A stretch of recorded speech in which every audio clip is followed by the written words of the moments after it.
നമ്മുടെ പിന്നിൽ ആളുണ്ട് എന്ന ധൈര്യത്തിൽ നമ്മൾ നടക്കാൻ പാടില്ല. കാരണം എന്താണെന്നോ, നിങ്ങൾ വീണ് പോയി എന്ന് കണ്ടാൽ പിന്മാറുന്നവരാണ് പലരും. എനിക്ക് ഞാൻ മാത്രമേ ഉള്ളൂ എന്ന് ചിന്തിച്ചാൽ നിങ്ങളുടെ കണ്ണുകൾക്ക് നല്ല കാഴ്ച കൂടും, മനസ്സിന് നല്ല ധൈര്യം കിട്ടും. ഒന്ന് കാലിടറി വീഴുമ്പോൾ പിടിച്ചെഴുന്നേൽപ്പിക്കാൻ ആരുമില്ല എന്ന സത്യം തിരിച്ചറിയുന്നയാൾ പോരാളിയായി മാറും. പണ്ടത്തെ കാലത്ത് ആൾക്കാർ ഡിഫെൻഡ് ചെയ്തിരുന്നത് എന്താണോ ശരി അതിനു വേണ്ടിയിട്ടായിരുന്നു. ഇന്നങ്ങനെയല്ല. ഇന്ന് ഡിഫെൻഡ് ചെയ്യുന്നത് അവർക്കെന്താണോ ഇഷ്ടം അതിനു വേണ്ടിയും അവർക്കെന്താണോ ഉപകാരപ്പെടുന്നത് അതിനു വേണ്ടിയിട്ടുമാണ്. അതായത് സത്യവും നീതിയും ഒക്കെ എന്നേ മരിച്ചു കഴിഞ്ഞു എന്നാണ്. പീസായിപ്പോയ ബൾബില്ലേ, അതിന് ഒരിക്കൽ വെളിച്ചം തന്നവൻ എന്ന മര്യാദ ആരും കൊടുത്തിട്ടില്ല. ഞാനും നിങ്ങളൊക്കെ അതിൽ പെടും കേട്ടോ. ആരെയാണ് നമ്മൾ കൂടെ കൂട്ടേണ്ടതെന്നറിയോ?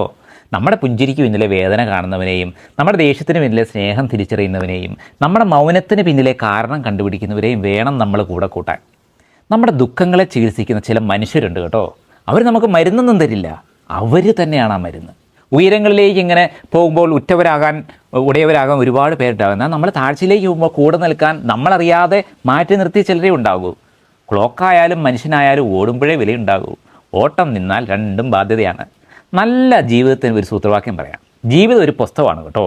ചില പേജുകൾ നമ്മൾ കീറിക്കളയണം, ചിലത് മടക്കി വെക്കണം, ചിലത് ഇങ്ങനെ ഇടയ്ക്കിടയ്ക്ക് വായിക്കണം, ചിലത് ഓർക്കാനേ പാടില്ല, ചിലത് മറന്നേ പറ്റൂ.